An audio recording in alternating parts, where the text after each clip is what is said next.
महिलाओं के आर्थिक सशक्तिकरण की जब भी बात होती है, सुपर वुमन का कॉन्सेप्ट साथ साथ चलता है। ये कॉन्सेप्ट इतना खतरनाक है कि आज एक मानसिक बीमारी सुपर वुमन सिंड्रोम के साथ जुड़ गया है। आखिर कितनी महिलाएं हैं जो सुपर वुमन होने का दबाव झेल रही हैं? इस कॉन्सेप्ट ने महिलाओं का कितना नुकसान किया है और इस शब्द का कितना गलत इस्तेमाल किया गया, इन सवालों के जवाब जानेंगे आज के शो में। देखते रहिए ये शो।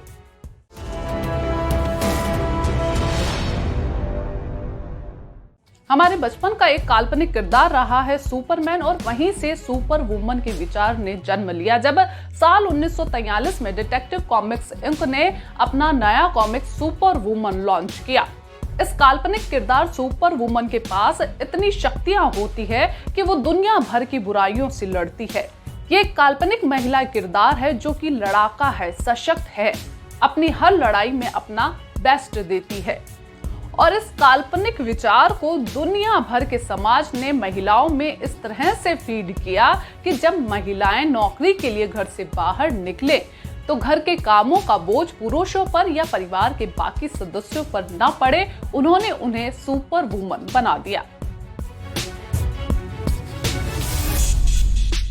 उनसे कहा गया कि वो एक सुपर वुमन है, वो घर भी संभाल सकती हैं, वो ऑफिस भी संभाल सकती हैं, वो अपने परिवार के लिए खाना भी बना सकती हैं और ठीक उसी समय अपने ऑफिस के लिए एक प्रपोजल भी तैयार कर सकती हैं।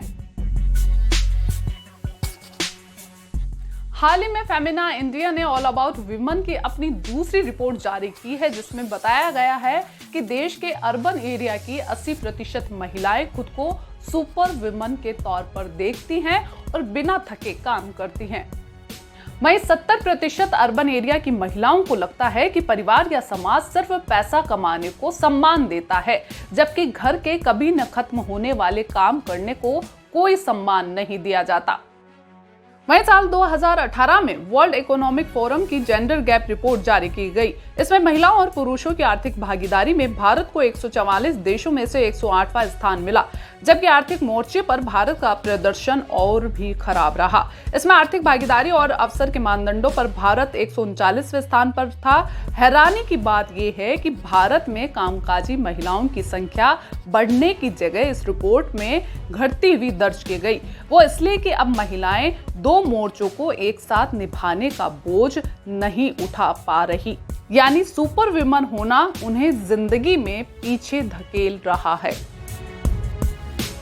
ऑनलाइन प्रोफेशनल नेटवर्क लिंक्डइन के शंबर सूचकांक के मुताबिक हमारे यहाँ इस समय जब कोरोना महामारी के चलते वर्क फ्रॉम होम का ट्रेंड शुरू हो चुका है, इसकी वजह से करीब 50% कामकाजी महिलाएं दबाव महसूस कर रही हैं। लिंक्डइन के सर्वे के मुताबिक घर से यानी वर्क फ्रॉम होम की वजह से कामकाजी महिलाओं की मुश्किलें बढ़ी हैं। इस कारण से महिलाएं अब नौकरी छोड़ने का सोचने लगी हैं। इस सर्वे में 42% महिलाओं का कहना है कि घर का काम करते हुए ऑफिस का काम करने में उनका ध्यान भटकता है। इनमें से सिर्फ 20% महिलाएं ही ऐसी हैं जिन्हें अपने बच्चों की देखभाल के लिए या घर संभालने के लिए परिवार का साथ मिलता है, यानी सिर्फ 20% महिलाएं ही ऐसी हैं। इसी बीच सुपर वुमन की परिभाषा भी हमारे सामने है। समाजशास्त्र कहता है कि एक सुपर वुमन वो महिला है जो कामकाजी भी है, गृहिणी भी है, किसी बच्चे की माँ भी है, जो परिवार और व्यवसाय में अपनी कई सारी भूमिकाओं का प्रबंधन करने के लिए मेहनत करती है। अब इस परिभाषा का असर भी देखिए। एक कामकाजी महिला, एक अच्छी गृहिणी, अपने पति के लिए अच्छी साथी, एक अच्छी माँ, परिवार की अपेक्षाएं पूरी करने वाली महिला जब इनमें से एक भी काम करने में असमर्थ महसूस करती है तो वो अपराध बोध से घिर जाती है और इसके बाद वो और ज्यादा मेहनत करने लगती है इन सभी कामों में परफेक्शन के लिए, और इसी को सुपर वुमन सिंड्रोम कहा जाता है, जिसे आज एक मानसिक बीमारी के तौर पर देखा जा रहा है। सुपर वुमन सिंड्रोम शब्द को पहली बार 1984 में मार्जोरी हैंसन शेविट्ज ने अपनी पुस्तक में गढ़ा था। उस किताब का नाम सुपर वुमन सिंड्रोम ही है। हैंसन के मुताबिक सुपर वुमन सिंड्रोम तब होता है जब एक महिला खुद की उपेक्षा करती है और वह हर उस भूमिका में पूर्णता प्राप्त करना चाहती है जो वो कर रही है।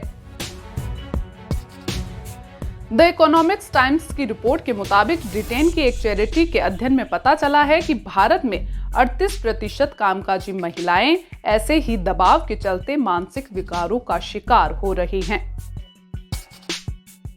हालांकि एक अच्छी बात यह भी है कि अब कई महिलाएं अपने इस आदर्श होने के तमगे से बाहर आने लगी हैं। वे सुपर वुमन के कॉन्सेप्ट को सिरे से नकार रही हैं। वैसे भी सुपर वुमन सिंड्रोम से बचने का एकमात्र रास्ता है कि इस काल्पनिक किरदार से बाहर निकला जाए और सबसे पहले खुद को इंसान समझा जाए। और इंसानों के लिए सुपर पावर जैसा कोई कॉन्सेप्ट नहीं है। ये शो आपको कैसा लगा और यहाँ पर किस तरह के मुद्दों को उठाया जाना चाहिए, कमेंट बॉक्स में जरूर लिखें। शो को देखने के लिए शुक्रिया।